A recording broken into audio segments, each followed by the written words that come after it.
Writing a song. Writing a song, to me, is all about dreaming, fantasies, your life, the life that you look at in other people.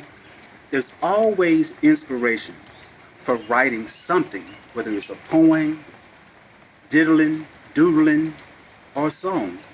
When I was in the third grade, I remember an influx of just music, and I could hear violins, and I could hear drums and percussions and wind instruments and string instruments, and I just felt like I was some kind of musical schizophrenic. Like I had to really make myself focus in order to concentrate.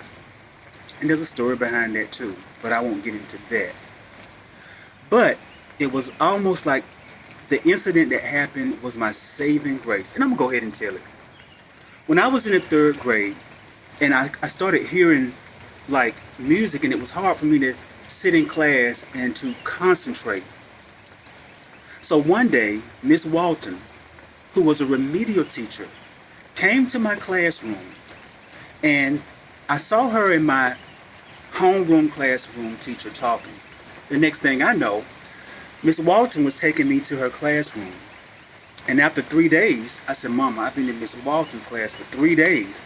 Miss Walton and my mother, they were good friends. She used to come out to the house and they would party together. So my mama said, what the fuck you doing in her class? She teach retarded children. That's what my mom said.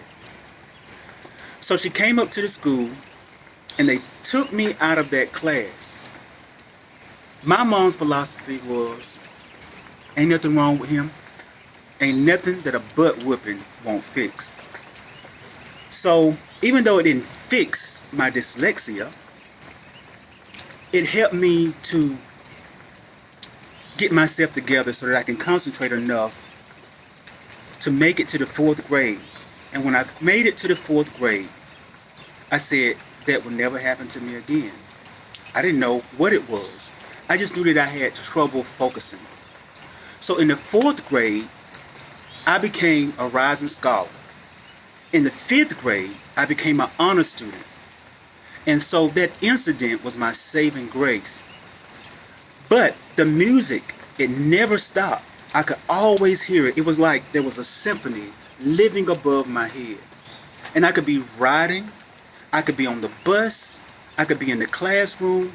No matter where I was, I could hear music. I started writing poetry in the third grade.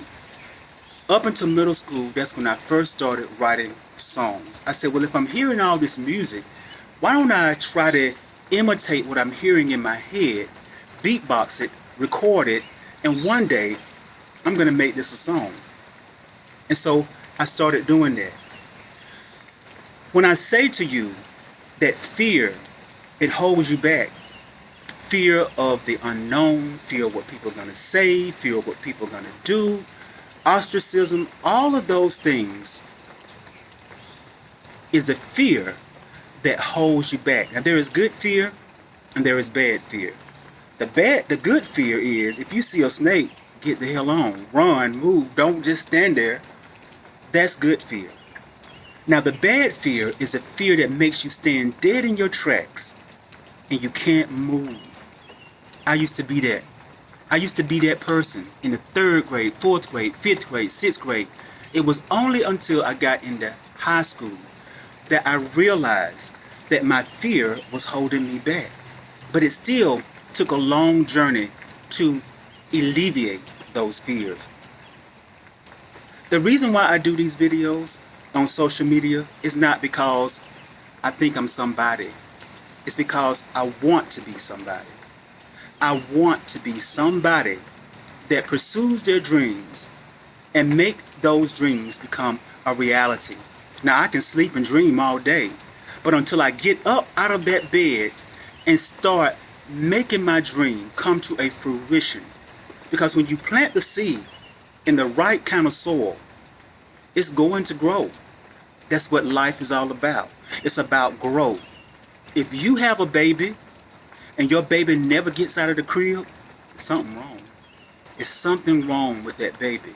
So if you have a baby, and when I say baby, I'm talking about your goals, your dreams, your ambitions. That's your baby. And that's a baby you're going to have to cultivate, hone your craft until you feel like you're ready. So, writing a song for me has never been something public. It's always been internal. So if you can take what you internalize and what you envision and the vision that you have, you can make it a reality in a song, in a poem. All you got to do is be creative, come up with a verse, come up with a hook, and try to say these words in a way that nobody has ever said them before. Because you only live once, that has been said a billion times and you've heard it a billion times. But until you realize that for real, we don't know what the next hour is going to bring or take away. So we don't know what tomorrow is going to bring or take away. So you just have to be ready. If a door opens and there's an opportunity and it knocks and you're not ready, then you have nobody to blame but yourself. So the song Self is about just that. Work on yourself before you can work on anything or anybody else. That's your dream. And if it's your dream, then sometimes when you get ready to tell people your dream, it's like, damn, they're not going to understand it because now I can't understand it. That's because your dreams and a road that God paid for you is not always for other people to try to realize and try to understand. Because when they hear it, they're not going to get it. So it's not your job. You see, the Bible says that don't throw your pearls to swines, pigs, hogs. All they want to do is eat, gobble it up. They don't care. And when you throw your pearls over into that hog pen, they're going to look at it just like they look at a corn on the cob. They're going to trample on it. They're going to trample it into the mud. And you're going to look at your diamond and you'll be like, now why did I do that? So every diamond that you have in your mind, in your heart, your intuition, your dreams, your ambitions, don't always tell your dreams to those hogs, those swines, because all they're going to do is trample on it.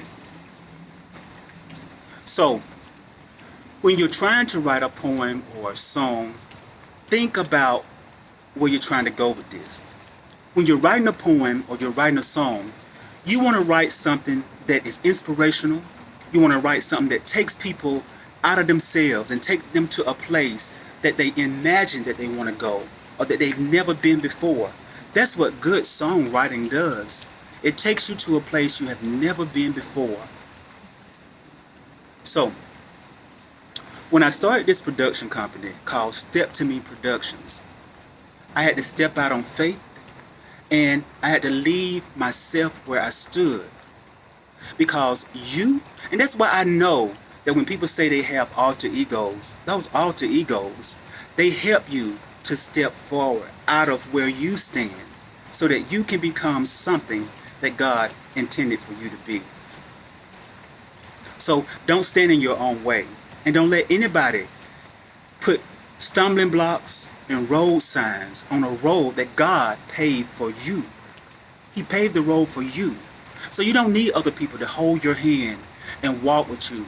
All you need is for a few people to sharpen your face and encourage you and say to you what I'm saying to you right now is that there is no human being on this earth, whether it was a Whitney Houston, a Michael Jackson, or a Prince, they're no different than you.